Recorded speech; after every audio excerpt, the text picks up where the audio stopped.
Welcome to Between Seven Mountains. My guest today is a singer-songwriter with a fascinating story who has traveled the world and entertained audiences both live and virtually with her work in merging music with virtual technology.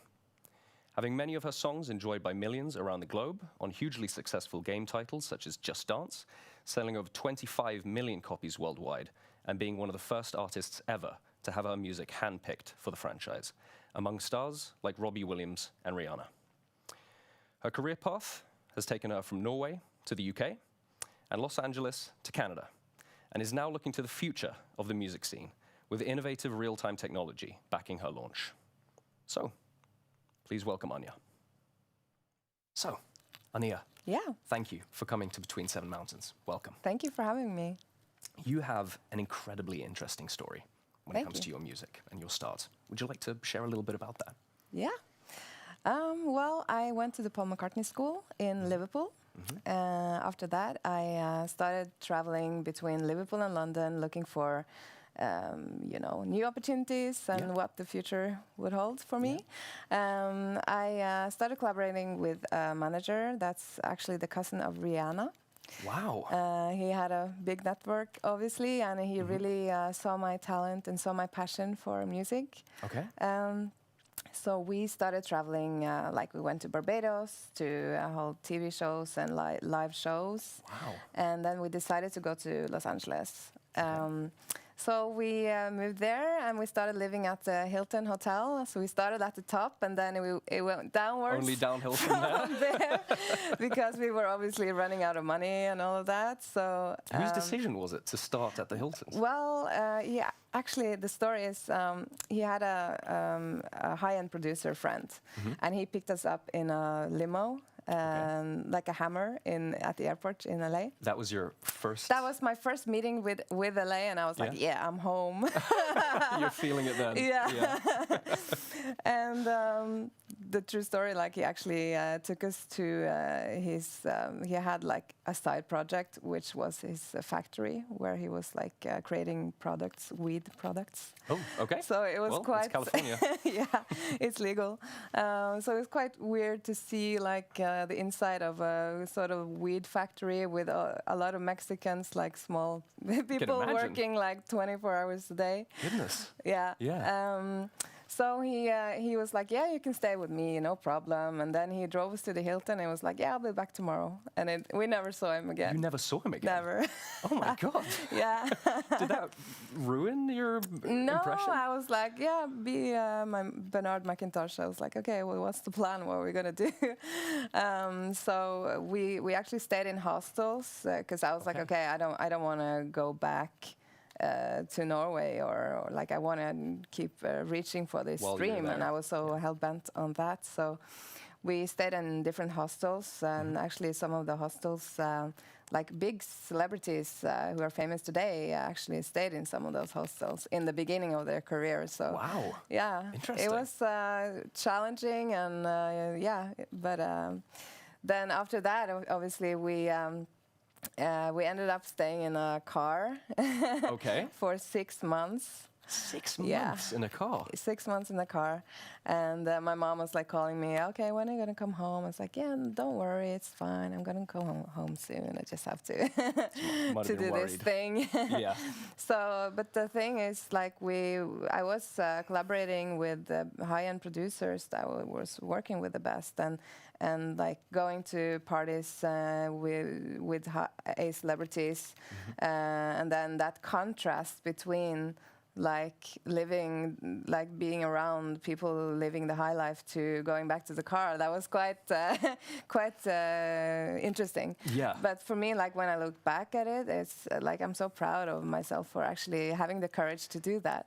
Yeah, it must be a very interesting thing to just look back on. Yeah. Like, yeah, I lived in a car for 6 months. And then you kind of like feel like what's the core of what you really want to do. Like if you have the drive to actually do the work and to make it. So I'm sure most people would have given up by that point. Yeah. But you kept true. And then after that, we had an opportunity from Ubisoft in Montreal, and they were looking for one artist to feature to be like the face of the Just Dance video games in Montreal.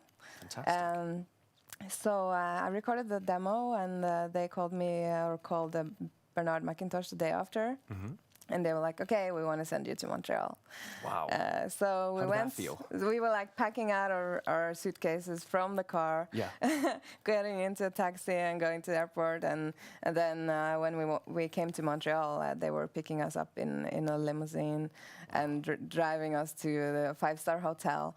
So I was like on the floor crying because I could order room service and eat as much as I wanted. I was like, yay! Isn't that the best bit?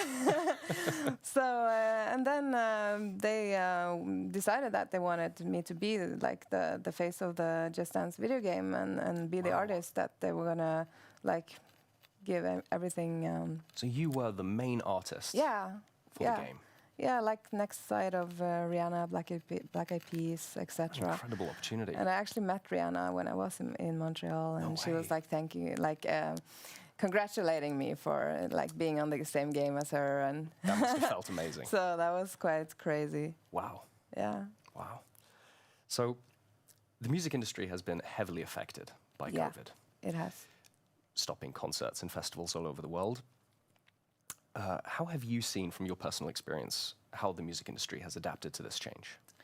Well, obviously, a lot of artists worldwide are suffering because of COVID-19 now. And on a positive side, I think, you know, it allows people to think different and to think how new technology can like create opportunities. Like, for example, with virtual concerts and live streaming. And obviously, from my experience working with Myreze, creating a virtual concert, it's exciting how you can actually use innovative technology to enhance storytelling. Yeah, and to continue on that point, Yeah. that song that you performed at IBC in 2018, Las Vegas, Mother Nature. Yes, an incredible it's called song. Mother Nature. Check it out. Check it out, guys. You performed in a virtual world. Yeah.